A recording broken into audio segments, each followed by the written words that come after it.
वैसे तो लिमिट 2.5 लाख है, लेकिन 5 लाख तक टैक्स नहीं लगता ओल्ड रेजिम में, और 7 लाख तक टैक्स नहीं लगता न्यू रेजिम में। तो अगर आपकी जो पेंशन आती है वो 7 लाख रुपए तक है, तब आपको चिंता करना ही नहीं है, आपको टैक्स रिटर्न नहीं भरने से भी चल जाएगा।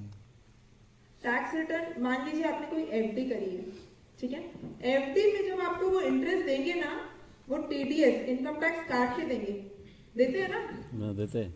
वो रिफंड अगर आपको क्लेम करना, आपको इनकम टैक्स रिटर्न भरना पड़ेगा, या तो बैंक में जाके एक exemption certificate income tax department से निकलता है कि जब वो, आपको पता है आपकी एफडी मैच्योर होने वाली है, इतनी तो पता होती है ना, उसके पहले इनकम टैक्स डिपार्टमेंट से आपको एक इनकम टैक्स एग्जेम्पशन सर्टिफिकेट निकालना होता है कि मेरी इनकम एग्जेम्प्ट है।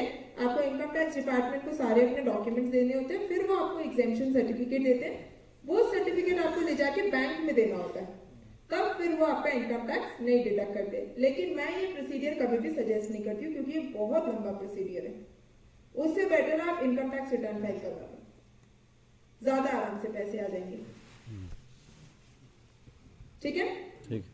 तो अगर 7 लाख के ऊपर आपकी इनकम होती है, सिर्फ पेंशन इनकम या जो भी आपके, अगर रेगुलर पेंशन है सिर्फ वो इनकम नहीं, आपका सेविंग्स बैंक का इंटरेस्ट, आप अगर म्यूचुअल फंड में पैसे डाल रहे हो, म्यूचुअल फंड विड्रॉ कर रहे हो, उसका जो आपका कैपिटल गेन है, और कहीं से आपके पास पैसे अगर आ रहे हैं, मान लीजिए आप बिजनेस शुरू कर रहे हैं, क्योंकि बहुत लोगों को मैंने देखा रिटायरमेंट के बाद बिजनेस शुरू कर लेते हैं।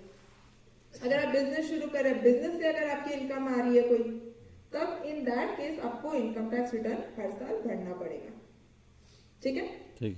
इनकम टैक्स रिटर्न भरने का मतलब है इनकम टैक्स लगेगा, और इनकम टैक्स अगर आपको लग रहा है, मेरी नजर में अब आपको इनकम टैक्स पे करना बंद कर देना चाहिए।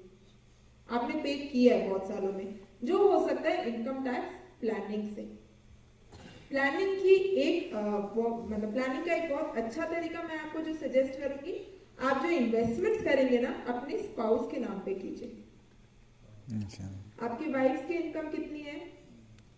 नहीं, जीरो। आपकी मान लीजिए हो जाती है 9 लाख रुपए, क्या हम उसको थोड़ा सा डाइवर्ट कर सकते हैं वाइफ के नाम पे? कर सकते हैं ना, कि अगर म्यूचुअल फंड इन्वेस्टमेंट कर रहे हैं या एफडी कर रहे हैं, तो वाइफ के नाम पे करने में तो कोई रिस्क नहीं है। उन्होंने 25-30 साल दिए हैं आपको, अब पैसे लेके तो नहीं जाएंगे नहीं जाएंगे ना, नहीं जाए, जाना होता तो चली गई होती, अब नहीं जाएंगी, तो उनके नाम पे अब इस पॉइंट पे आप कर सकते। तो एफडी का इंटरेस्ट किसके अकाउंट में आएगा? वाइफ के नाम पे। वाइफ की इनकम कितनी है? जीरो है, तो 5-7 लाख रुपए तक तो ऐसे ही एग्जेम्प्ट है, उससे ज्यादा इंटरेस्ट आना नहीं है। कर सकते हैं कि नहीं कर सकते? कर सकते हैं। नोट कर लीजिए। एफडी क्यों? इसीलिए तो सर जो है वहां डिसीजन होता है कि हमारे यहाँ पे डिडक्ट होगा कि नहीं होगा, जब तक अपने पैसे होते हैं। तो और ये आपके पास आज के बाद इनकम आने का कोई सोर्स नहीं बचेगा, जो है बस यही है, इसको अपने पास संभाल के रखिए। ठीक है ना, कोई लिमिट नहीं है सर, आपके नाम पे कोई लिमिट नहीं है, उनके नाम पे कोई लिमिट नहीं है, ये तो इनकम टैक्स के लिमिट्स है, वो तो हर इंडियन के लिए सेम है, किसी के लिए अलग नहीं है। ठीक है, कोई और क्वेरी है तो पूछिए। ऐसे एफडी के उस पे आपने टैक्स दिया है ना, वही तो मैं बता रही हूँ कि एफडी जो कराई है, वो जो पैसे एफडी के, उस पे आपने टैक्स दिया है ना, दिया है, फिर वो एफडी में डाल दिए, फिर भी इनकम टैक्स कट रहा है ना। इनकम टैक्स आपकी एफडी के ऊपर नहीं कट रहा, उस पे जो इंटरेस्ट आया, इंटरेस्ट तो नया है ना, इंटरेस्ट में तो कभी टैक्स नहीं दिया, इंटरेस्ट में कट रहा है, के ऊपर टैक्सेबल है। मैं बता रही हूँ कि हर ऑर्गेनाइजेशन में अलग है, तो अगर वो कटता भी है तो आपके जो इनकम टैक्स रिटर्न भरने वाले कंसल्टेंट होंगे ना, वो आपको उसका रिफंड करवा देंगे। सही से उस अमाउंट को डिक्लेयर कहाँ करना है गवर्नमेंट को, क्योंकि गवर्नमेंट को बताना पड़ेगा हमारा ये मतलब वो टैक्सेबल नहीं है। टैक्स कटना और टैक्सेबल होना दो अलग चीज है। जरूरी उस पर टैक्स लगना नहीं चाहिए, लेकिन अगर किसी ने काट लिया है तो हम उसका रिफंड क्लेम कर सकते हैं। ठीक है ना? और कोई क्वेरी इसमें? अच्छा, ये जो मैं बोल रही हूँ ना, ये थोड़ा ज्यादा टेक्निकल लग रहा है क्या? नहीं, थोड़ा सा हेवी लग रहा होगा, दिमाग पे प्रेशर पड़ रहा है, लेकिन आप समझिए कि ये जो पैसा है ना, वो आपकी लाइफ टाइम की मेहनत की कमाई है। क्या इतना इजीली आप उसको बस छोड़ देंगे? नहीं, हाँ या ना? नहीं, हमें वो चीज नहीं करना है। थोड़ा सा एफर्ट, मैं इस पैसे को कमाने के लिए आपने कितना एफर्ट दिया है? 12 घंटा, 14 घंटा, 16 घंटा, 20 घंटे भी भागे है ना आप लोग। बिल्कुल। तो इस पैसे को आप बचाने के लिए, इस पैसे की ग्रोथ के लिए थोड़ा एफर्ट और लेंगे आप।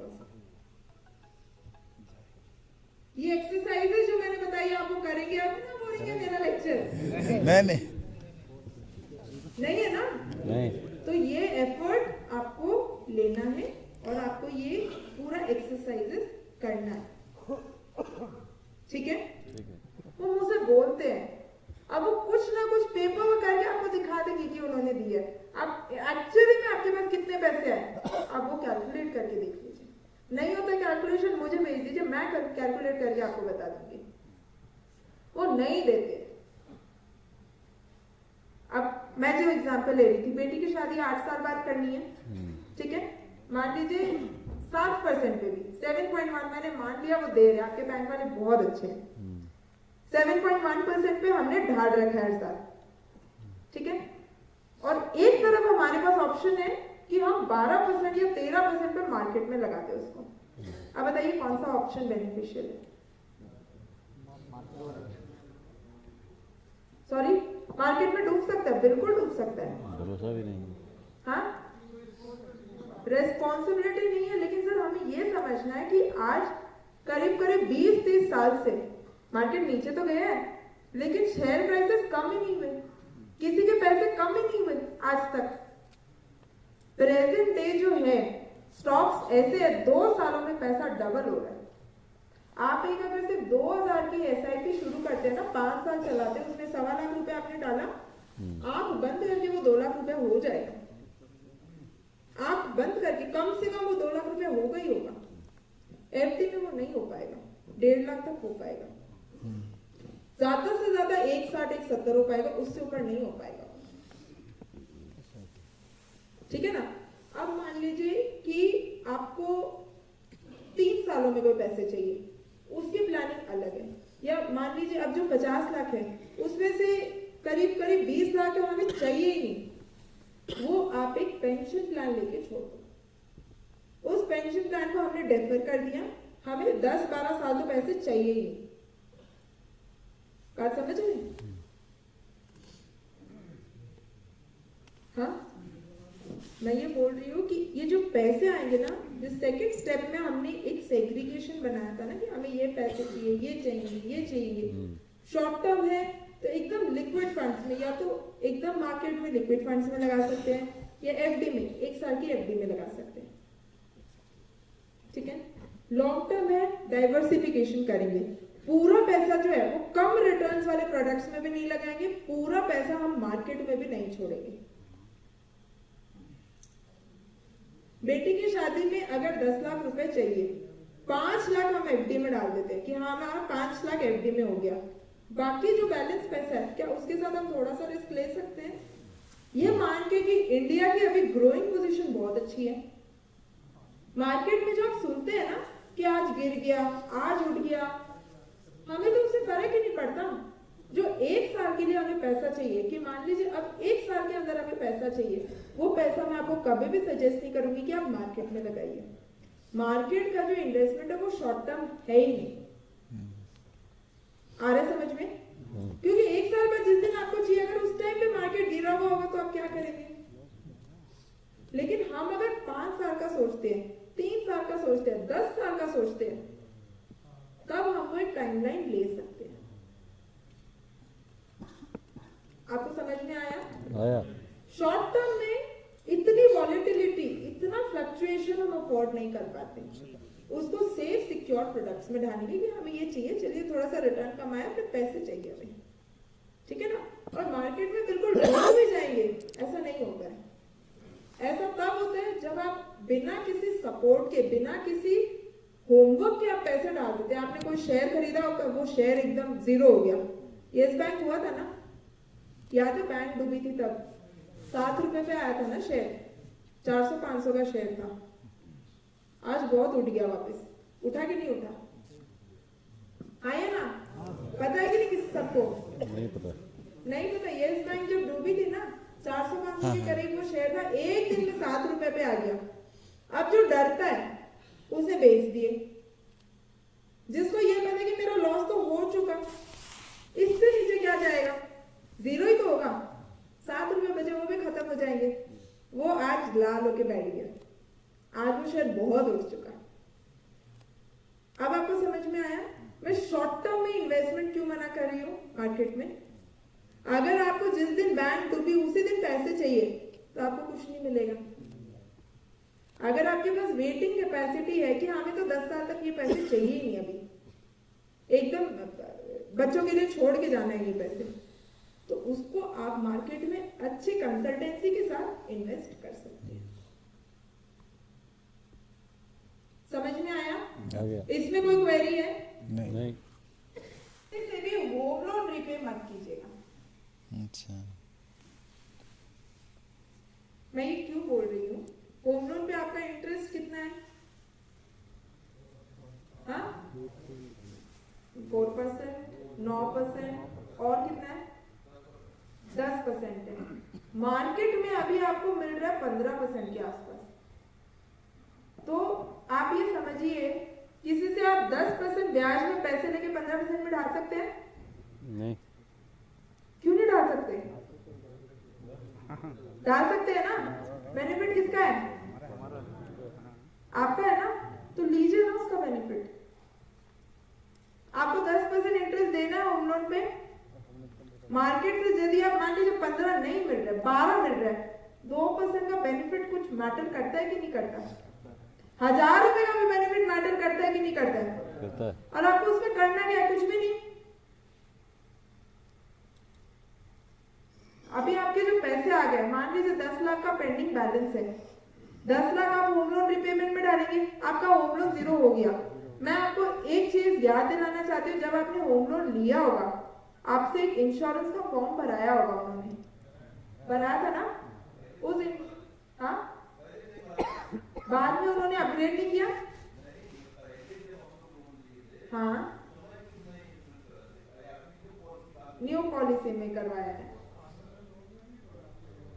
हाँ, वही मैं बोल रही हूँ। तो इस चीज का फायदा उठाइए। फायदा कैसे? कि क्योंकि मैं एक प्रोबेबिलिटी लेके चलती हूँ एज अ कंसल्टेंट कि कल है या नहीं हमें पता नहीं है, लेकिन हमारी जो फाइनेंशियल रिस्पॉन्सिबिलिटी है वो तो है। हम हो तभी है, नहीं हो तभी भी है कि नहीं? है ना? तो बैंक वाला जो लोन है, आज मान लीजिए आपके पास 50 लाख रुपए आ गए, आपने 10 लाख का होम लोन रीपे कर दिया। रात को नींद बड़ी आई और बैंक में कितने? 40 लाख रुपए है कि नहीं है? कल को कुछ हो जाता है, बैंक में कितने बच गए? 40 बच गए ना? अब एक सिनेरियो समझिए जहां आपने होम लोन रिपेयर नहीं किया, बैंक में कितने बच गए? 50।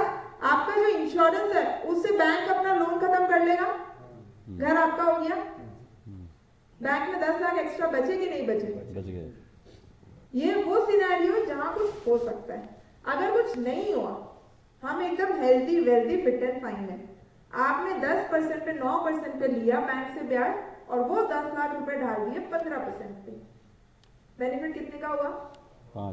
5% का किसको हुआ? आपको हुआ ना? वो मैं बताऊंगी ना। सर एक ही लाइन में सारा थोड़ी बता रही हूँ।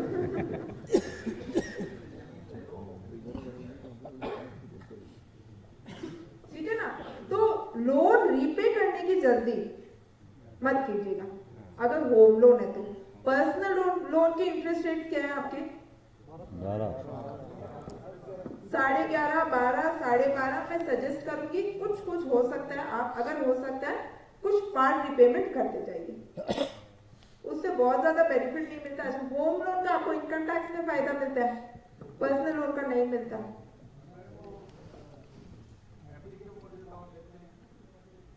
उसका आपको इनकम टैक्स में कोई फायदा नहीं मिलता। कार लोन का? हाँ लेते हैं ना मैडम, कार लोन का हो सके तो उसको रीपे कर दीजिए। कार लोन का आपको कोई बेनिफिट नहीं मिलता। कार लोन की ईएमआई कितनी है? रेट ऑफ इंटरेस्ट बताइए मुझे, रेट ऑफ इंटरेस्ट कितना है? मत रिपीट कीजिए, मत रिपीट कीजिए, चलने दीजिए उसको। 10 से नीचे 9 से नीचे है तो उसको मत छेड़िए, क्योंकि इससे ज्यादा रिटर्न्स आपको मार्केट में मिल जाएंगे। ठीक है। अब ये जो 50 लाख रुपए आने, क्या आप पूरा मार्केट में डाल दें? कहाँ डालेंगे? अक्षय में। जो सेकंड लाइन में मैंने आपको बताया था ना कि आप अपने स्पाउस के साथ, अपनी फैमिली के साथ बैठ के एक पेपर में अपने खर्चे नोट डाउन करेंगे। बेटी की शादी करनी है, 10 लाख रुपए चाहिए। बेटी की शादी कब करनी है? 2 साल बाद करनी है, 5 साल बाद करनी है, 8 साल बाद करनी है, वो भी तो एक टाइमलाइन लिखेंगे ना। ये जो 10 लाख चाहिए वो कब चाहिए? ठीक है। अब मान लीजिए एक आप कोई एफडी बना लेते, बेटी की शादी हमें 8 साल बाद करनी है, एफडी बना रहे हैं।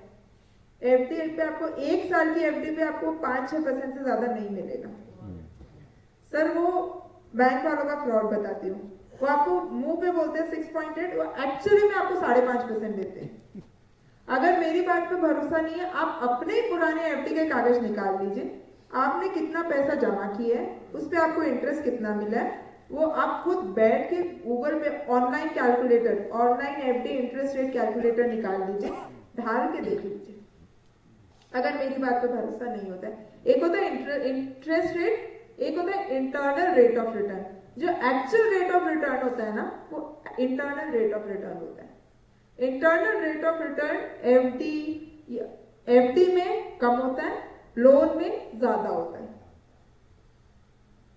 इसका अगर कंपैरिजन करना है, कभी ऐसे टाइम पास नहीं हो रहा हो, bank of Baroda, HDFC, 2 banks में जाइए, मुझे सेम डॉक्यूमेंट दिखाइए, मुझे 10 लाख का लोन लेना है, दोनों से इंटरेस्ट रेट पेपर में नोट करवा लीजिए। ठीक है। ईएमआई कितनी आएगी नोट करवा लीजिए।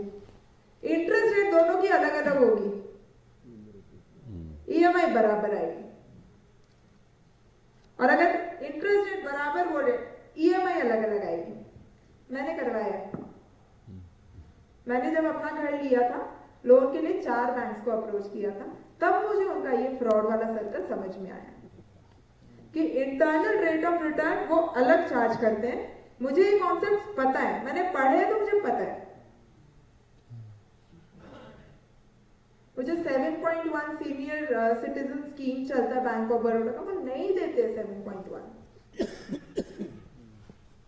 वो आपको मुंह से बोलते हैं, सॉरी, हाँ, फैमिली से नहीं तो स्टाफ हायर कर सकते, बहुत बढ़िया बिजनेस कीजिए, बिल्कुल कीजिए। लेकिन क्या हम सब बिजनेस कर सकते हैं? नहीं कर सकते। एक सजेशन जो मैं अपने क्लाइंट्स को देती हूँ कि मान लीजिए अगर आपके पास 10 या 15 लाख रुपए ऐसे हैं जो आपको इमीडिएटली नहीं चाहिए, पूरे 50 लाख तो इमीडिएटली नहीं चाहिए ना, नहीं चाहिए, उसमें से हम एक पेंशन फंड खरीद लेते हैं, मतलब पेंशन प्लान खरीद लेते हैं। उस पेंशन प्लान से क्या होता है ना, हमारे यहाँ हर महीने इनकम आती रहती है, उस इनकम को आपने यूज नहीं करना है, वो इनकम लिया सीधा म्यूचुअल फंड में डाल दिया। क्या आपके पास 2 सोर्स से इनकम आने लगी? एक ही पैसे को लेके आपके पास 2 सोर्स से इनकम आने लगी। रिटर्न मैक्सिमाइज हुआ कि नहीं हुआ?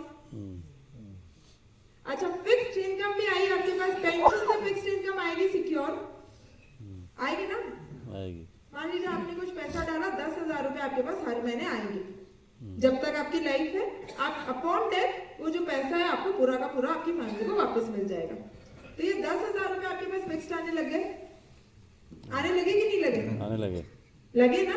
ये 10,000 आप डाल दीजिए शेयर मार्केट में, उससे आपका जो मार्केट रेट है क्या वो भी मिलेगा, और आपके जो मेन कॉर्पस फंड जो 10, 15, 20 लाख रुपए था, क्या वो भी सेफ है?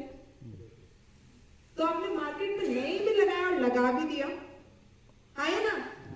दिया आया समझ में आ गया कि नहीं आया? कि वापस रिपीट करो? आया ना? आ गया। तो इससे आपकी सेफ इनकम भी आ गई और मार्केट जो रेट ऑफ रिटर्न दे रहा है कुछ हद तक आपने वो भी कमा लिया। इसके टैक्स इम्प्लीकेशन जरूर होंगे, जिसके लिए टैक्स प्लानिंग करनी पड़ेगी। वो इन्वेस्टमेंट आपके नाम पे होगा, आपके स्पाउस के नाम पे होगा, या किस तरीके से इन्वेस्टमेंट किया जाए ताकि टैक्स कम लगे, इन चीजों का ध्यान आपको लगाना पड़ेगा। ये कैसा लगा अरेंजमेंट? ठीक है, बढ़िया लगा ना? अच्छा। तो इन्हीं चीजों के लिए मतलब यही मैं आपको बोलना चाहती हूँ कि बस पैसे पड़े हैं, हमने ले जाके एफडी में डाल दिए, वो कुछ दे रहे एकदम चिल्लर सा परसेंटेज ऑफ इंटरेस्ट, हमें नहीं करना है। ऐसा नहीं कि एफडी में कुछ नहीं रखना। सबसे पहले हमें अपना खर्चा का टाइमलाइन सेट करना है। हमें कितने पैसे कब चाहिए? हो सकता है कुछ पैसे हमें कंटीजेंसी के लिए रिजर्व फंड चाहिए, कभी भी जरूरत पड़ सकते हैं, हो सकता है ना? हो सकता है, तबीयत खराब हो सकती है, घर में कोई काम आ सकता है, कभी भी जरूरत पड़ सकता है वो पैसा। तो उसको उस हिसाब से डील किया जाता है कि ये पैसा हम ऐसे रखेंगे और वो हम कभी भी निकाल सकते हैं, लेकिन उस पैसे रखे हुए पैसे पे नुकसान नहीं होना चाहिए। आपको पता है इन्फ्लेशन का रेट क्या है? किसी को नहीं पता? 6% है। वो शेयर्स में है। लेकिन मैंने शुरू में ये भी बोला था, आप आंख बंद करके बिना होमवर्क करे वो पैसे डाल देंगे तो वो क्या होंगे? डूब जाएंगे। किसी दोस्त यार के बोलने पे डाल देंगे तो डूब जाएंगे। लैंड वाला रिटर्न चाहिए, वेटिंग पीरियड 0 है, मिलेगा? नहीं मिलेगा। आप एक स्टैंडर्ड टाइम लेके चलिए कि हमें कम से कम 5 साल या 10 साल चलना है। हम पैसा भी कितना कम इन्वेस्ट कर रहे हैं, ज्यादा है तो बहुत अच्छी बात है, और अगर लैंड खरीदने की कैपेसिटी हो तो सबसे बेस्ट है। लेकिन तब क्या करें जब हमारी लैंड खरीदने की कैपेसिटी नहीं है? ये बिजनेस में डालने की कैसे लगे? बिजनेस में मतलब अब आपके पास टाइम है, सब प्रॉब्लम नहीं है, फ्यूचर में लाइबिलिटी आने का भी स्कोप कम है, आप खरीद सकते हैं लैंड। लेकिन ऐसे 100 में से 2 ही लोग होते हैं।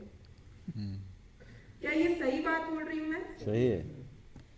98 लोगों के ऊपर रिस्पॉन्सिबिलिटी है या नहीं है? है ना? आप तो नहीं खरीद पाएंगे। नहीं। तो ये लैंड जैसा इन्वेस्टमेंट अगर हम करना चाहते हैं वो कैसे करें? वो शेयर मार्केट से हो सकता है। हमारे पास 20 लाख रुपए 30 लाख रुपए नहीं है ढालने को, हमारे पास अगर 2 लाख रुपए भी है, या मैं तो बोलूंगी अगर रेगुलर आप इन्वेस्ट करते हैं तो अगर 500 रुपए भी है मंथली, वो हम शेयर्स में लगाएंगे। अच्छे कंसल्टेंट से बात करेंगे और शेयर्स में वो पैसे लगाएंगे। और शेयर्स बिल्कुल लैंड के रेट पे ग्रो करते हैं, अच्छे शेयर्स।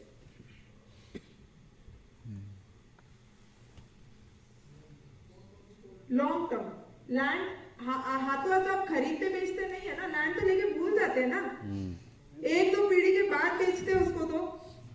तो आपको फिर बाकी प्रोडक्ट से लैंड वाला प्रॉफिट चाहिए। वेटिंग पीरियड आपका 0 है, कैसे होगा? नहीं होगा ना। नहीं होगा। लैंड की जो वैल्यू बढ़ती है करीब करीब 2-3 पीढ़ी बाद ही बढ़ती है कि इमीडिएटली बढ़ जाती है? नहीं, महीने में बढ़ जाए।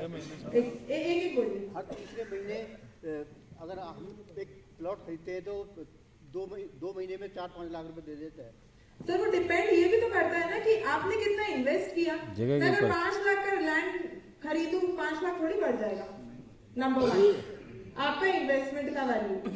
मैं आपको शेयर्स में कितना इन्वेस्ट करने बोल रही हूँ? आपको 5 लाख का जरूरत ही नहीं है तो बहुत अच्छी बात है। अगर नहीं आपके पास है ही 5,000 रुपए, क्या करेंगे? लैंड नहीं खरीद पाएंगे ना। मैंने इनिशियली क्या बोला था, 100 में से 2 लोग जिनके ऊपर रिस्पॉन्सिबिलिटी नहीं है, आप खरीदो लैंड, उससे बेटर कुछ नहीं हो सकता, बोला था मैंने ये। लेकिन मैं तो उनको कंसल्टेंसी दे रही हूँ जो लैंड नहीं खरीद पा रहे। थर्डली, लैंड आपका कहाँ बेस्ड है? क्या वो बहुत मटेरियल है? एरिया क्या वो इम्पोर्टेंट है? एरिया के हर ऊपर। एरिया में तो नहीं बढ़ेगा। शेयर आपको अपने घर के कंफर्ट से खरीदना है और भूल जाना। सर उसके लिए कंसल्टेंट है, मैं खुद भी एक कंसल्टेंट हूँ। मैं तो इतना ही बोल सकती हूँ। सर मैं जो है ना, मेरा जो क्लाइंट बेस है वो सारा ऑनलाइन है। मैं सारा काम ही ऑनलाइन करती हूँ। मैं वीडियो कॉल्स पे, लास्ट में जो ये सेम कॉन्क्लेव हुआ था ना, करीब 100 लोगों ने अटेंड किया था। मेरी क्लाइंट्स के साथ डेली मीटिंग्स होती है व्हाट्सएप पे, वीडियो कॉल पे मैं बैठती हूँ, फोन अपना सामने रखती हूँ, क्योंकि उनसे मेरा ऐसे ही इंटरेक्शन सेम यही लास्ट महीने के 23 तारीख को हुआ था। सेम इसी तरह से मेरा ग्रुप में इंटरेक्शन हुआ था। उसके बाद हमारी टीम उनके साथ फॉलोअप करती है, जिनको जरूरत होता है हम उनके साथ डेली शाम को बैठ के 1 to 1 मैं इंटरेक्शन करती हूँ। फर्क नहीं पड़ता वो कहाँ है मैं कहाँ हूँ, कोई फर्क नहीं पड़ता। और जिनको मेरी कंसल्टेंसी समझ में आती है वो मेरे थ्रू इन्वेस्टमेंट्स करवाते हैं। मतलब आपको क्या लगता है कि मैं यहाँ क्यों हूँ? क्योंकि मैंने आपके कुछ हायर ऑफिशियल्स को इतनी अच्छी कंसल्टेंसी दी कि उनको पता चल गया कि ये हमें चाहिए। नहीं तो पेड सेमिनार नहीं करवाते, असम राइफल्स पेड सेमिनार नहीं करवाते। पता है ना कोई बात, पैसे कितने टाइटली पकड़ के रखते हैं यहाँ पे, पता है ना सर? तो मुझे पेमेंट करके इसीलिए बुलाया जा रहा है, ठीक है? तो वो जो सर इन्फ्लेशन ये है कि आज आप चीज जो 100 रुपए में खरीद रहे हैं, 1 साल बाद आपको 106 में मिलेगी। आज बच्चे को जिस स्कूल में पढ़ाएंगे, कल अगर पढ़ाने जाएंगे 112 में पड़ेगा वो। एजुकेशन इन्फ्लेशन 12% है सर। अच्छा है, लेकिन क्या आप पूरा पैसा वहीं डालना चाहते हैं? वो रेट ऑफ रिटर्न आपको क्या दे रहा है और फ्लेक्सिबिलिटी कितना दे रहे हैं कि अगर टाइम से पहले विड्रॉ कर ले उसमें क्या चार्जेस कटता है? तो ये बहुत सारी चीजें आपको देखनी पड़ेगी कि अगर वो रेट ऑफ रिटर्न आपको 4-5% दे रहा है तो वो क्या देगा फिर आपको? मतलब वो एक कन्वीनियंट तरीका है कि ठीक है खिचड़ी बना लो, घर पे कुछ खाना बनाना है तो खिचड़ी बना लो, आराम होता है ना। दाल चावल डाला, नमक हल्दी डाला, कुकर में चढ़ाया, खाना बन गया, खा लिया, जल्दी हो गया। तो हमें वो खिचड़ी नहीं बनानी है अपने पैसों के साथ। हमें शाही पनीर, मटर पनीर, बहुत खाया, कोफ्ते, सलाद, बिरयानी, ये बनाना हमें अपने पैसों के साथ। तो एक बार मेहनत, और आपसे ज्यादा मेहनत कंसल्टेंट की, आपको बस अपने खर्चे, टाइमलाइन, पैसे लिख के दे देना, वो डिसाइड करेगा ना, वो बताएगा ना आपको कैसे डालने पैसे। आपको स्ट्रेस लेना ही नहीं है, क्योंकि आप खिचड़ी बनाएंगे, क्योंकि आपको एक्सपीरियंस नहीं है कि मार्केट में क्या है। गोल्ड बॉन्ड्स आते, खरीदते आप लोग गोल्ड बॉन्ड्स? नहीं खरीदते। क्यों नहीं खरीदते गोल्ड बॉन्ड? डीमैट अकाउंट के बिना आप गोल्ड बॉन्ड नहीं खरीद सकते। पता है आपको? डीमैट अकाउंट है आप लोगों का? नहीं क्यों नहीं है? डीमैट अकाउंट खोलना है। डीमैट अकाउंट पता क्या होता है? नहीं पता। एक ऑनलाइन बैंक अकाउंट जैसा ही होता है, जिससे आप शेयर खरीदते हैं, म्यूचुअल फंड खरीदते हैं, ऑनलाइन बहुत सारे गवर्नमेंट के बॉन्ड्स भी होते हैं, वो भी खरीद सकते हैं। गोल्ड बॉन्ड पता है आपको क्या होता है? नहीं मालूम। नहीं मालूम? आज मान लीजिए मेरे पास 20,000 रुपए है, मुझे गोल्ड खरीदना है, तो या तो मैं सुनार की दुकान पे जाऊं या मैं अपना डीमैट अकाउंट खोल लूं। आप दोनों को कंपेयर कीजिएगा, ठीक है? अगर मैं सुनार की दुकान पे जाती हूँ, थोड़ा बहुत वो अपना चार्जेस वगैरह काटेगा कि नहीं काटेगा? काटेगा। अगर एनएफटीसी वाले कॉइन्स भी खरीदती हूँ उसमें भी कटता है चार्जेस। गोल्ड बॉन्ड में 0 चार्जेस है। जो रेट होगा मार्केट रेट में मैं खरीद लाई, थोड़ा सा चार्जेस कट के। गोल्ड बॉन्ड में मैंने बिना चार्जेस के खरीद लिया। दूसरा, फिजिकल गोल्ड आप घर पे लेके आएंगे, क्या उसकी रखवाली करनी पड़ेगी कि बस चल जाएगा, कोई चोरी नहीं करेगा? रखवाली करनी पड़ेगी ना। ऑनलाइन कोई चोरी कर ही नहीं सकता है आपकी डीमैट अकाउंट से। फिजिकल गोल्ड की जो प्राइस बढ़ेगा वो आपका गोल्ड बॉन्ड का भी बढ़ेगा। फिजिकल गोल्ड आप जिस दिन जाओगे, सुनार जितना बोलेगा उतना ही मिलेगा। सुनार अगर कम भी बोलता है, अगर आपको पैसे की जरूरत है, आपको मानना पड़ेगा कि नहीं मानना पड़ेगा? मानना पड़ेगा। पड़ेगा ना। गोल्ड बॉन्ड आप जिस दिन चाहोगे सरकार को वापस बेच दो, जो मार्केट रेट होगा गोल्ड का आपको वो पूरा का पूरा मिलेगा without any charges. Plus gold bond जब आप खरीदते हैं आपको 2% का एडिशनल इंटरेस्ट 8 सालों तक मिलता है। अब बताइए कौन सा बेटर है? ऑनलाइन है ना? तो government of India time to time gold bonds issue करता है, बैंक्स के थ्रू, पोस्ट ऑफिसेस के थ्रू। ऑनलाइन डीमैट अकाउंट जब अपना होता है ना, तब हम वो गोल्ड बॉन्ड खरीद सकते हैं। और वो आपका जो ये ऑनलाइन अकाउंट है उसमें पड़ा रहता है। आपको कभी लगे नहीं मुझे गोल्ड ही चाहिए, आप उसमें एक एप्लीकेशन डाल सकते हैं, आपको गोल्ड मिल जाएगा। आपको उसको एनकैश करवाना है। बैंक में पैसे पड़े हैं ना, दिखते हैं ना इतना बैलेंस है।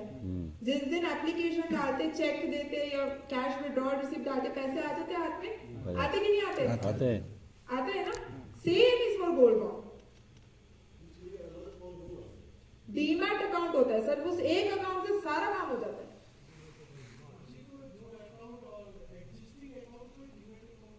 नहीं सर, बैंक अकाउंट नहीं है वो डीमैट एक ऑनलाइन अकाउंट होता है। Demat, DEMAT।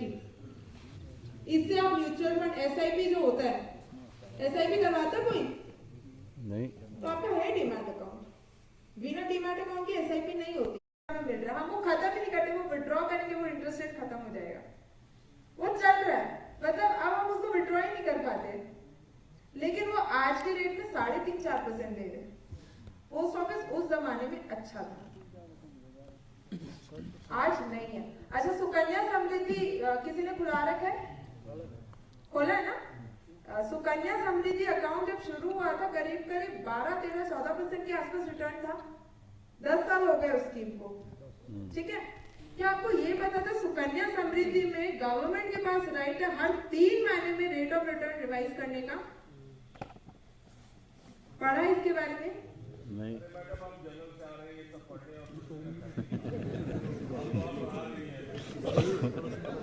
लगा दिया ना। अब मैं आपको सुकन्या समृद्धि की सच्चाई बताती हूँ। पहले आप खर्चा का लिस्ट बनाइए अपना कि आपको वो पैसे कब लगेंगे, फिर मेरे साथ बैठिए, फिर मैं आपको बताऊंगी कि सर आप ये पैसा यहाँ डालिए, ये पैसा ऐसे डालिए तो आपका ये ग्रो करेगा, आपका ये पैसा यहाँ आपको ऐसे मिल जाएगा। ये करेंगे ना।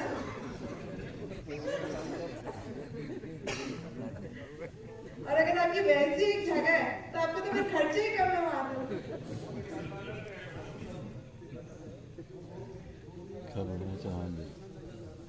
बेस्ट है फिर तो फिर आप पैसे का क्या करेंगे? मुझे लोन दे दीजिए आप।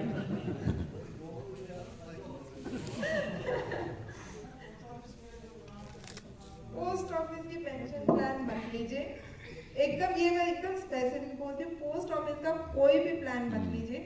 प्राइवेट इंश्योरेंस कंपनी का मुंह ही मत देखिए। ठीक है। पोस्ट ऑफिस गवर्नमेंट है, पोस्ट ऑफिस हमारे दादाजी के जमाने की। उनकी प्लान, उनके रिटर्न हमारे दादाजी के जमाने के। हाँ?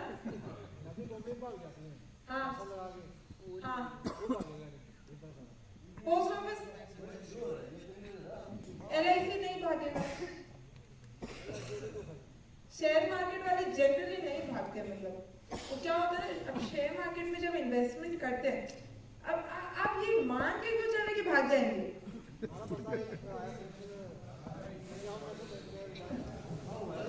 सहारा भाग गया है। सर सहारा इंडिया एक कंपनी है जो भागी, हमारे सामने यस बैंक 0 से वापस बड़ी हो गई।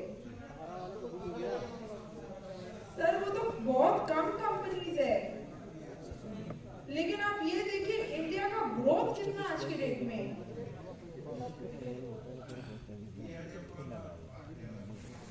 नहीं देता है। लेकिन LIC, पोस्ट ऑफिस जब आपको प्रॉमिस करते हैं ना कि हम आपको 4% ही देंगे, पोस्ट ऑफिस प्रॉमिस करते हैं 4% देगा, वो 4% देता है। LIC प्रॉमिस करता है 7% देगा, वो 7% देता है। तो जो आपका ब्रेकअप होगा ना 10 लाख का, आपके खर्चों को देख के फिर उसके बाद बताया जाएगा कि सर आपको ये पैसे यहाँ डालने चाहिए। फिर फाइनल कॉल आपका है, आपको कंसल्टेंसी अच्छी लगती है नहीं लगती है वो आप डिसाइड करेंगे कि आपको खिचड़ी खानी है की आइटम। पनीर